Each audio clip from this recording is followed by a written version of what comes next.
Mes amis, bien le bonjour. Une question qui revient tout le temps. Là, je suis en vacances en Turquie, mais je réponds quand même aux questions. C'est rupture conventionnelle. Comment obtenir une rupture conventionnelle de la part de ma compagnie? Alors, il y a un dispositif qui existe en France qu'on appelle rupture conventionnelle. Ça signifie, en d'autres termes, on paye quelqu'un pour partir. Hein, il arrive, il signe un papier, il démissionne, et puis on lui donne de l'argent et il part. Il y a de plus en plus de gens qui m'écrivent pour me demander comment faire. Bon, il faut savoir une chose, pour les employeurs, ils préfèrent que quelqu'un juste démissionne et part, parce qu'une démission c'est gratuite. Un licenciement aussi, un licenciement bien fait, si on arrive à construire un dossier sur la personne et puis la mettre à la rue, c'est gratuit ça. Alors qu'une rupture conventionnelle, ça coûte de l'argent. Et mettez-vous à la place des employeurs, ils n'ont pas envie que chaque fois que quelqu'un veut partir, on lui donne de l'argent et il part. Hein. Et systématiquement, tu viens, tu passes à la caisse, on te donne de l'argent et tu pars.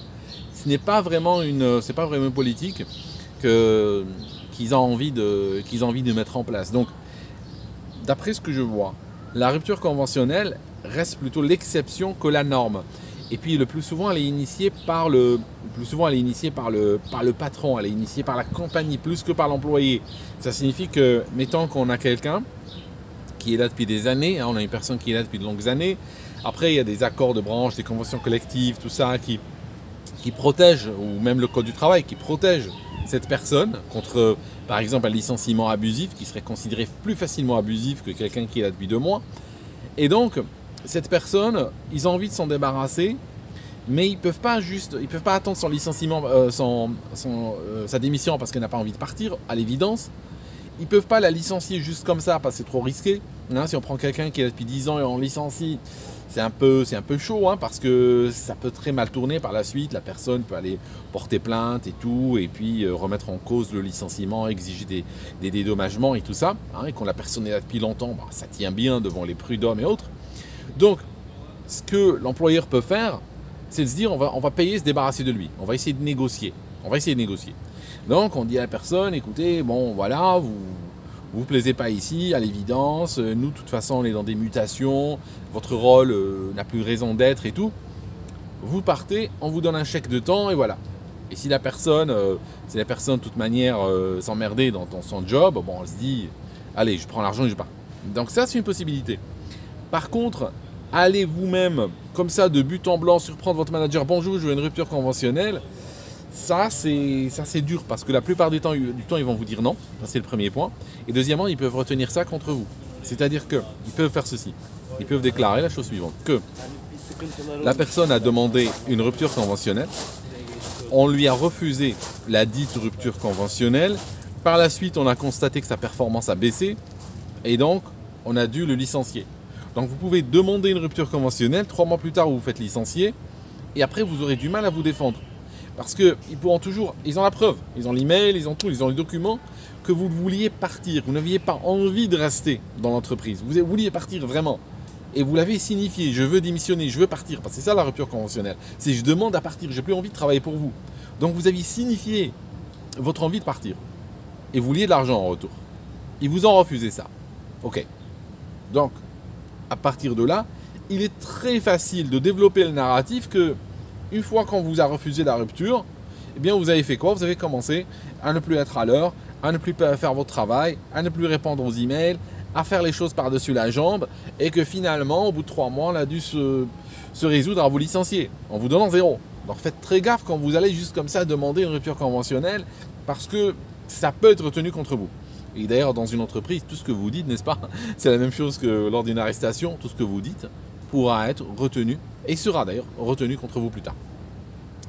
Un truc également, je vois des fois des gens, le record que j'ai en ce moment, c'est quelqu'un qui travaille dans une entreprise depuis 4 mois. C'est le record que j'ai, et qui m'a contacté pour me demander est-ce que je peux aller leur dire que je veux une rupture conventionnelle. Bon, ça c'est un petit peu délicat également, parce que la personne commence, elle fait 3 mois de période d'essai. Au bout de 3 mois, bon voilà, on va dire son contrat et tout est actif. Et au 4e mois, alors, elle va chez eux en leur disant « Donnez-moi de l'argent, je veux partir ». Ce n'est pas quelque chose qui passe, mes amis. Je vous déconseille de faire ceci parce que c'est pas quelque chose qui va voler avec eux. D'accord ? Voilà. Merci d'avoir écouté cette vidéo. Et au passage, j'ai envie juste de vous dire un truc. Si vraiment, vraiment, vraiment, vous êtes dégoûté dans une entreprise, vous n'avez plus envie de rester chez eux, vous êtes malheureux, vous allez chez eux la boule au ventre tous les jours, vous n'arrivez pas à dormir, vous n'arrivez pas à manger correctement, ça va mal dans votre couple à cause de votre travail, tout est en train de collapser dans votre vie à cause de cette toxicité qui vient du travail, eh bien moi je vous dis un truc. N'attendez pas des années qu'ils vous donnent la rupture conventionnelle ou autre. Juste prenez vos affaires et dégagez. Posez une démission et partez. Ne dites pas oui, mais si j'attends, ils me donneront peut-être 5 000 euros, peut-être 10 000 euros. Oui, mais les 5 000 euros, les 10 000 euros que vous attendez d'une rupture conventionnelle, vous êtes en train de les payer trop cher. Hein, vous êtes en train de détruire votre santé, détruire votre vie, détruire votre couple, détruire même des années de votre vie. Il y a des gens me parlent, me disent, ça fait des années que j'attends. Des années? Ça vaut la peine des années? Juste pour qu'ils te donnent un chèque, qu'ils donnent peut-être jamais. Peut-être qu'un jour, juste, ils vont te virer. Tu n'auras jamais le chèque. Ou peut-être qu'un jour, ils vont faire ils vont juste s'effondrer, la boîte fera faillite et puis tu te retrouveras dehors de toute façon. Et tu auras attendu pour rien. Tu vois ce que je veux dire? Ça ne vaut pas la peine, ces sacrifices-là. Si tu sens que ça ne va pas, aucun travail ne mérite que tu détruises ta santé, tu détruises ton couple, tu détruises ta vie pour. Si tu sens que ça ne va pas, perds et pars. Même si tu penses que tu as droit de l'argent, tu penses que tu y as droit. Oui, mais combien tu es prêt à le payer cet argent-là? Si tu penses que ce travail est en train de détruire ta santé, démissionne et pars ailleurs. Trouve un poste ailleurs et dégage de là. C'est pas grave, toi tu as raison. Je te dis un truc, toi tu as raison et eux ils ont tort. Mais pars. Ne combats pas, ne lutte pas de l'intérieur. Ça ne vaut pas la peine. C'est une lutte perdue. Hein. C'est le pot de terre contre le pot de fer. Le pot de terre, c'est toi. Tu vas juste perdre ton énergie, perdre ton temps, ta santé. Et puis voilà, te retrouver une main devant, une main derrière à la fin. Voilà. Merci mes amis. On se voit dans une prochaine vidéo. À très bientôt.